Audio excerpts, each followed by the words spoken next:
Bonjour à tous! Aujourd'hui, je voulais échanger avec vous sur un sujet que je trouve vraiment important et primordial, c'est-à-dire, est-ce que je peux laisser mon chien lousse, dans quelles circonstances et comment bien le faire pour que ce soit sécuritaire? Pourquoi est-ce qu'on devrait se poser plus la question? Bien, il y a plusieurs côtés à ça. De un, c'est pour la sécurité de votre chien. C'est pour la sécurité des autres gens autour, des autres chiens autour. C'est vraiment aussi une question de respect face aux autres gens, aux autres chiens. Puis, si tout le monde travaillait plus dans le même sens, que chacun était plus responsable à ce niveau-là, se posait mieux les questions, puis s'assurait que quand ils laissent leur chien lousse, ils respectent certaines règles que je vais énumérer plus tard, on aurait beaucoup moins d'endroits où les chiens sont interdits, ce serait beaucoup plus permis d'aller un peu partout, ce serait beaucoup plus facile de travailler aussi un chien qui est en réhabilitation. Bref, je vais embarquer dans les détails un petit peu plus tard, mais c'est ça que je veux discuter avec vous. Donc, avant d'énumérer mes 3 principales règles qui vont vous permettre de laisser votre chien lousse, j'aimerais parler de pourquoi il faut se soucier de respecter ces règles-là. La première chose, c'est que c'est une question de sécurité. Autant pour votre chien que pour les autres chiens, les gens, tout ça. Vous avez absolument aucune idée si votre chien part en flèche, puis vous l'avez laissé lousse, puis qu'il va voir d'autres gens. Ça va être quoi la réaction de la personne? Si c'est une personne qui a peur des chiens, ça se peut qu'elle fasse peur à votre chien. Puis là, vous pourriez vous retrouver avec des problèmes à long terme si ça arrive. Même des fois, une fois, c'est assez, mais si ça arrive à répétition, encore pire. Un chien qui se retrouve à avoir peur des gens qui marchent, des passants ou des choses comme ça. Ça, c'est un des points. L'autre point, si c'est un autre chien que votre chien va voir, vous n'avez aucune idée, ce chien-là, est-ce qu'il est en santé? Est-ce que c'est un chien qui est sociable? Est-ce que ce chien-là va charger votre chien qui va faire que votre chien va devenir réactif aux autres chiens et va développer des problèmes de comportement? Est-ce que votre chien va traverser la rue juste pour aller dire bonjour à son ami chien? Il y a un char qui va passer en même temps, puis ça peut être assez fatal. C'est tout ça qu'il faut prendre en considération. C'est super important. C'est bien beau de dire je vais laisser de la liberté à mon chien. Puis oui, je suis la première à vouloir laisser beaucoup de liberté à mon chien. Mais il faut s'assurer de bien le faire puis de le faire de manière sécuritaire pour tous. Autant pour votre chien. Pensez d'abord et avant tout à votre chien, sa sécurité à lui. Il peut arriver n'importe quoi si vous ne respectez pas les 3 règles que je vais nommer plus tard. Ça serait vraiment dommage que juste parce qu'on a voulu lui permettre un peu de liberté, ben il se fait frapper ou ben non, il développe des problèmes de comportement ou il en fait développer à d'autres chiens ou des gens, des enfants, ils se mettent à avoir plus peur parce que le chien, même s'il est fin ou des fois il est pas fin, puis il va voir les autres. C'est vraiment un des gros points. L'autre point, c'est une question de respect aussi pour les gens qui vous entourent. Si vous voulez avoir droit d'amener votre chien partout, que les gens apprécient votre présence même quand vous êtes avec votre chien, bien, c'est vraiment primordial de s'assurer de respecter les autres là-dedans. Même si votre chien, c'est le plus fin du monde, il n'est pas nécessairement le bienvenu partout. C'est pas tout le monde qui va vouloir être en contact avec lui. Probablement beaucoup de gens vont être contents de le voir, mais c'est pas nécessairement le cas. Et ça, c'est super important de le respecter. Les gens, on leur demande d'être tolérants face à la présence des chiens. Bien, c'est à nous aussi d'être très respectueux. Vous savez pas, cette personne-là, elle peut être extrêmement allergique aux chiens. Elle peut avoir extrêmement peur. Si j'ai quelqu'un qui a peur des araignées, ben je n'irai pas y mettre des araignées sur lui juste parce que ça serait ça. C'est pas respectueux. Fait que c'est la même chose avec votre chien. Ça peut être un enfant qui a vécu des traumatismes avec des chiens, puis là, il est réticent. Ben, si votre chien se lance sur lui, même si c'est amical, ça ne l'aidera pas. Ça va augmenter sa peur. Il ne sera pas confiant. Fait que c'est pas la façon de faire pour aider cet enfant-là. C'est vraiment tout ce côté-là. Si tout le monde s'assurait de bien faire les 3 règles que je vous parle tantôt dans quelques instants, il n'y en aurait pas de problème. On n'aurait pas ces problèmes-là. On aurait beaucoup moins d'endroits où les chiens sont interdits. Si tout le monde contrôlait bien leurs chiens, gérait bien leurs chiens, on aurait probablement le droit de les amener partout.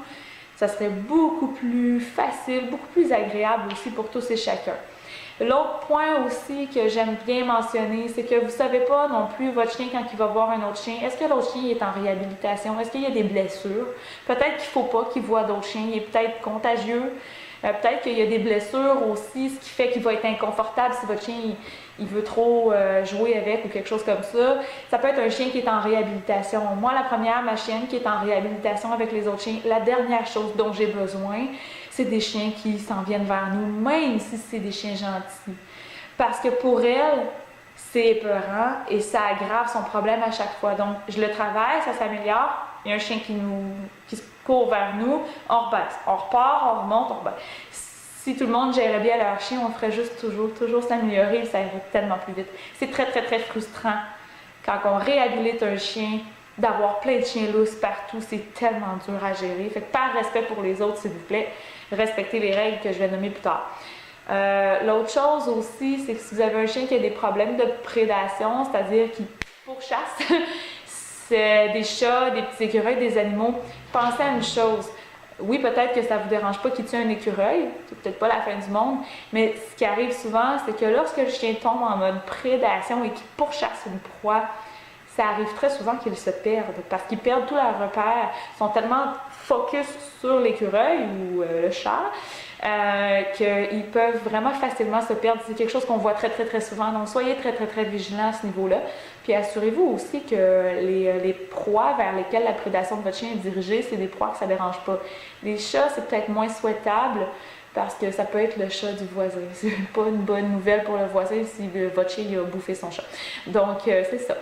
Alors, quelles sont les fameuses 3 règles à respecter? Il pourrait y en avoir plus que ça, mais j'ai résumé en 3. La première, qui est absolument incontournable, qu'il faut à 100% respecter, c'est avoir un rappel impeccable. Si vous voulez laisser votre chien lousse, en liberté, sans laisse, vous devez vous assurer d'avoir un rappel parfait. C'est quoi un rappel impeccable? C'est que dès que je dis mon mot, vient, ou mon mot de rappel, à mon chien, peu importe ce qu'il était en train de faire, peu importe la distraction, peu importe ce qui se passe, il se retourne puis il revient vers moi en courant. Ça, c'est un bon rappel. Je connais honnêtement pas beaucoup de gens qui ont ce niveau de rappel-là. Moi, la première, de toute façon, j'ai d'autres règles que je peux pas laisser mon chien lousse. Mais moi, la première, j'ai un relativement bon rappel, mais il n'est pas impeccable, pas encore. J'y travaille, un jour peut-être on va s'y rendre, mais on a des problèmes de comportement, donc ça répond à d'autres questions que je vais nommer plus tard. Mais surévaluez pas le niveau de rappel de votre chien. Beaucoup de gens disent « Ouais, mon chien, il revient facilement. Mais si je pars à courir, le chien court après moi, il les rappelle, le chien ne revient pas. » C'est pas ça un bon rappel, OK?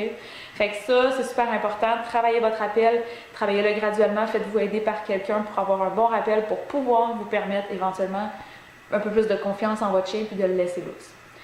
La deuxième règle, c'est que vous devez vous assurer d'être dans un endroit où c'est permis et où c'est sécuritaire. Tous les endroits publics, c'est interdit en partant.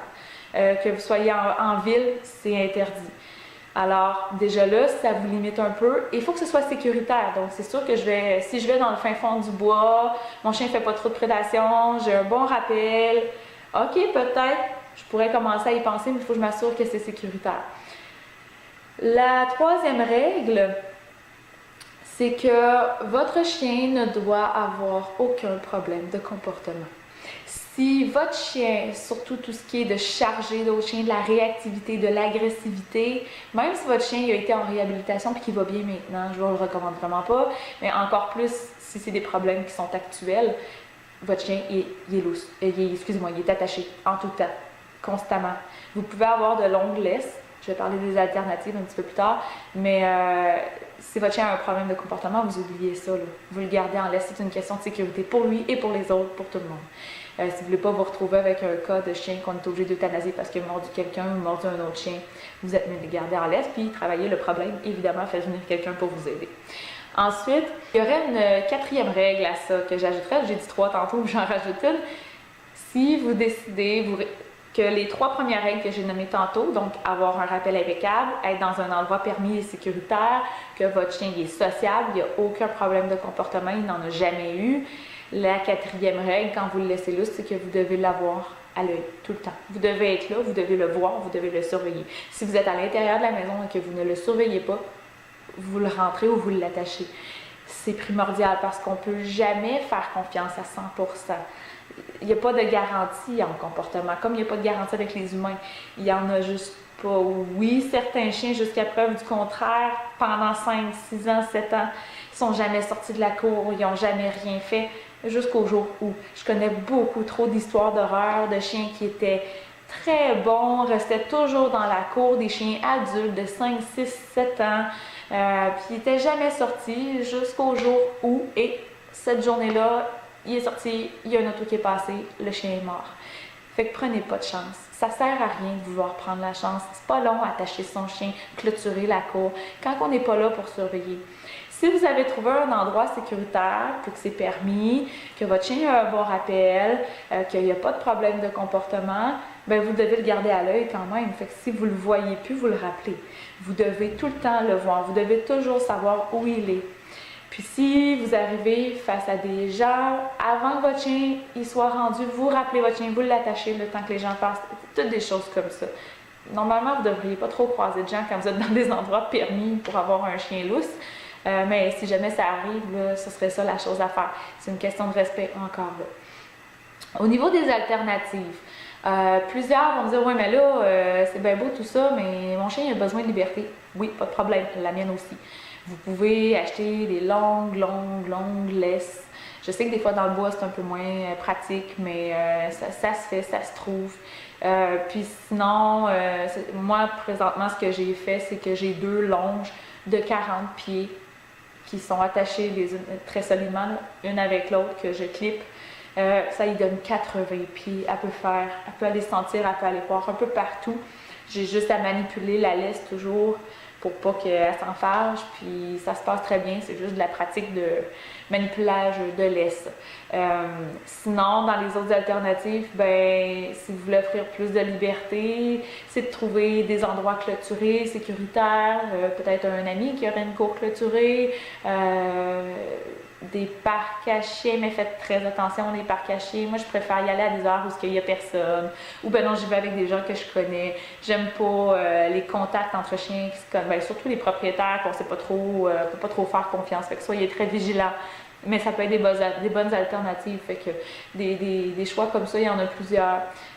Fait que j'espère que ça va vous avoir conscientisé, que ça va vous avoir montré que c'est pas juste la liberté de votre chien qui est importante, c'est aussi sa sécurité, la sécurité des autres, puis le respect de la collectivité des gens autour de nous. C'est super important si on veut garder nos chiens avec nous, puis que les gens ne soient pas tous anti-chiens, comme il y en a beaucoup trop de nos jours.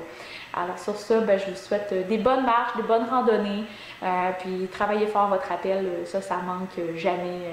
On n'a jamais trop de rappels. Bonne journée!